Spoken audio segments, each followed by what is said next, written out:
2011 linear motion. Question 1b. A car accelerates uniformly from rest to a speed v in t1 seconds. It continues at this constant speed for t seconds and then decelerates uniformly to rest in t2 seconds. And we're told the average speed for the journey is 3v over 4. Part 1, draw a speed time graph. Straightforward enough. You guys have practiced speed time graphs a lot. Rest, uniform speed, not like that, uniform speed, and then back down to rest. And we know the area here is going to be the distance, max speed of v, and our times are t1 in here, t in here, and t2 in here. And that's the only information we've been given so far for the speed time graph that we will use. So let's look at part 2. Part 2, find t1 plus t2 in terms of t. Well, the only information we're given here is the average speed. Average speed, we know, is distance over time. And anytime we're doing these speed time graphs, I forgot to put my speed time words on the graph, we know that distance over time is equal to speed. So the distance, the area of number 1, number 2, and number 3 is the distance, and the time is obviously t1 plus t2 plus t. So let's look at the distance. Half, so let's look at number 1. Half the base by the height, half t1 by v is the area of that one. Second one is just t times v, and the third one is half t2 times v. That's the total area, or the total distance, and we're going to divide that by time, which is t1 plus t plus t2, and that is going to be equal to 3v over 4. So if we cross multiply here, we're going to get 4 times this guy, which is going to be 2t1v,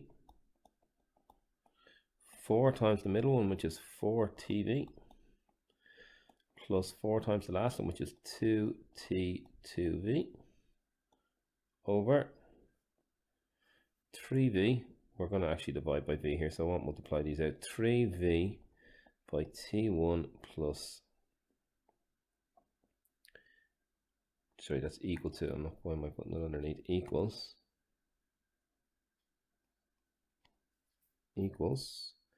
3v by t1 plus t plus t2. So I can see the v and divide everything by v. So just write out what's left. 2t1 plus 4t plus 2t2 is equal to 3t1 plus 3t plus 3t2.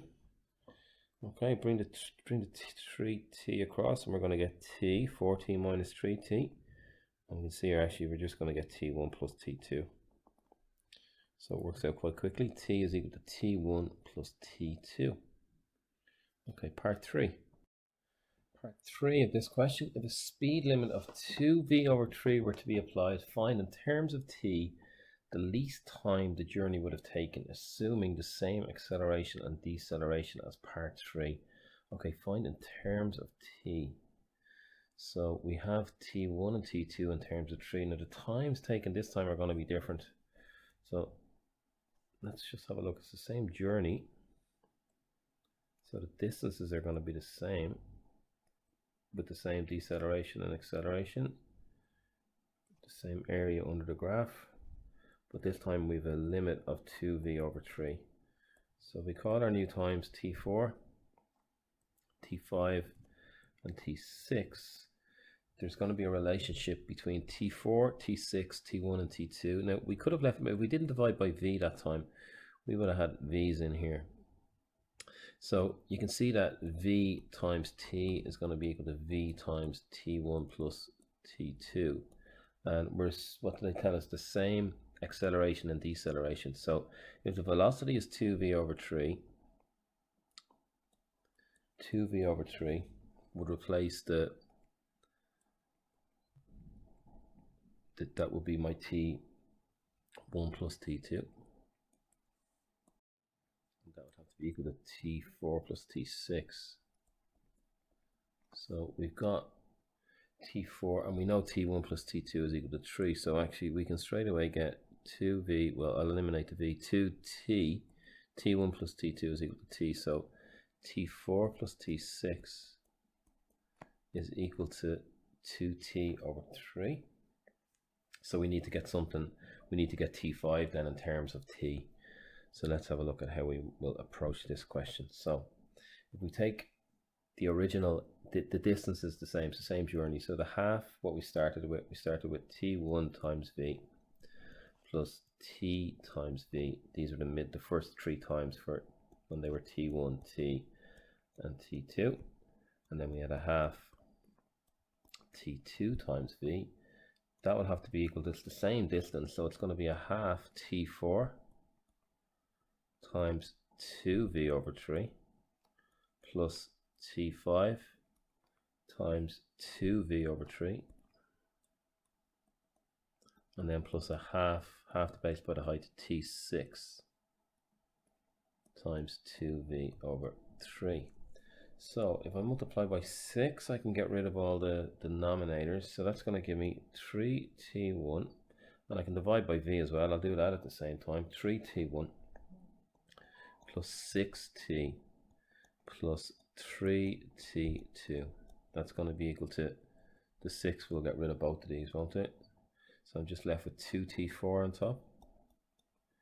The 6 will get rid of both of these, and I'm left with plus 2t5. Sorry, I'm left with 2t5. I'm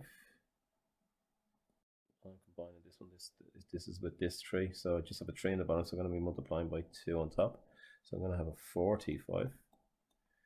And then I'm going to have the 2 and the 3 eliminated with the 6. And I'm going to have 2t6 on top. So that's going to give me, well, t1 plus t2, 3 times t1 plus t2, and we know from earlier that t1 plus t2 is equal to t, so 3t plus 6t. And I've already found an equation for t4 and t6, so let's bring the two of those together. 2 times t4 plus t6 plus 4t5 is going to be 2 times this one here, 2t over 3 plus 4t5. So that's going to give me 9t. Well, I have a t here too, so I'm going to get 9t minus 4t over 3. If I bring it across, that's equal to 4t5. So I'm going to get 27t over 3 minus 4, so that's 23t over 3 is equal to 4t5. So if I divide by 4, I'm going to get 23t over 4 by 3, 12 is equal to t5. So that's the middle section there, t5. And I also have t4 plus t6 is 2/3 t. So that will give me what they're looking for here, which will be, in terms of t, the least time the journey would have. So the total journey is t4 plus t5 plus t6. We have t4 plus t5 is 2/3 t. So we're going to get 2 over 3t plus 23t over 12. If I make this one over 12, it's going to be 8t over 12. So that will give me a total of 31t over 12.